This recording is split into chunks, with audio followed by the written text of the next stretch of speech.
COVID continues to evolve, we are learning more about the new variant XBB.1.5. Dr. Mick Singh from HealthX talked to me about how this variant is different and how you can stay on top of testing. So this new COVID variant is called XBB.1.5. It's a sublineage of the Omicron variant, okay?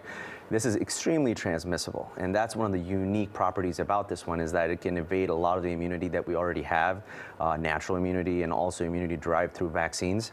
And what this will do is this allows it to propagate itself and be more transmissible.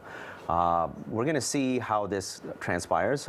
It kind of overtook the subvariant groups over on the East Coast, and it accounts for almost 70% of all subvariants on that side, and it's slowly making its way towards the Midwest. And we're starting to see an uptick in the total number of COVID cases coming from the XBB.1.5 variant now in the Chicago area.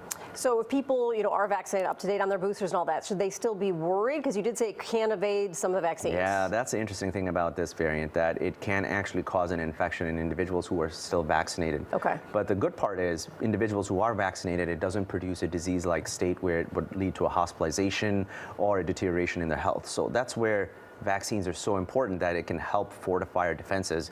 Although we may get infected, that infection is limited to just having the sniffles or feeling ill for a couple of days without making us compromised enough to where we need to be hospitalized. So knowing all this information about the new variants, we come down to testing again. We're talking about testing because as you and I were speaking earlier, if you are going to be with a group of people who are compromised, getting back into testing is probably a good idea. Exactly. When we have variants out there that are so infectious, like XBB.1.5, it's super important that we are at the forefront of getting testing done, especially available to us at home. So the advent of all of these rapid antigen tests, now we're able to test for these things at home, and we have a program where we are able to provide all of our patients, even the general public if they're interested, to get a subscription-based model for having rapid antigen tests at home.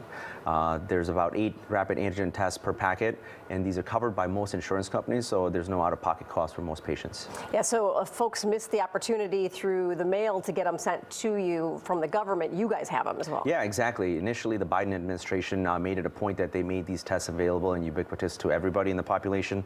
Sometimes that website's down or they ran out of that stock. We're providing the same types of testing available for all patients in the Chicagoland area as well. And it's covered by most insurances. Speaking of just illness in general, HealthX is a good touch point for a lot of folks because it is that time of year where it's harder to get in to see your doctor, and you guys have a number of facilities, correct? Yeah, so you'll see that we're strategically located in multiple areas throughout the Chicagoland area. At these access point clinics, they're walk-in clinics, so you're able to get in there, get tested, get screenings, get preventative health tool measures, and this allows patients to be able to use that as an access point to get into a healthcare provider if never had one, or be able to get tested and get treated in a more urgent fashion. So I definitely advise that individuals utilize this resource. Especially this time of year, because we're not just talking about COVID, which is getting worse. We're talking about a pretty bad flu season some people saw, and RSV, which seems to be getting better, but it's still out there. Yeah, so the last time I was on here, I was talking a lot about the flu because there was a big uptick in flu and RSV. And the interesting thing is, like, they have an inverse relationship. As you're noticing, flu numbers come down, RSV numbers slowly coming down. We're noticing an uptick in COVID.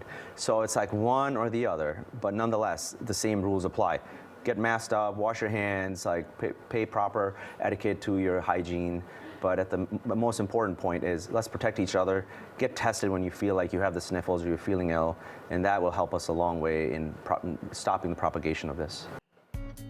All right, for more information on vaccinations and testing with HealthX, scan that QR code on your screen or go to the website health-x.com. You can also stay up to date by following them on social media.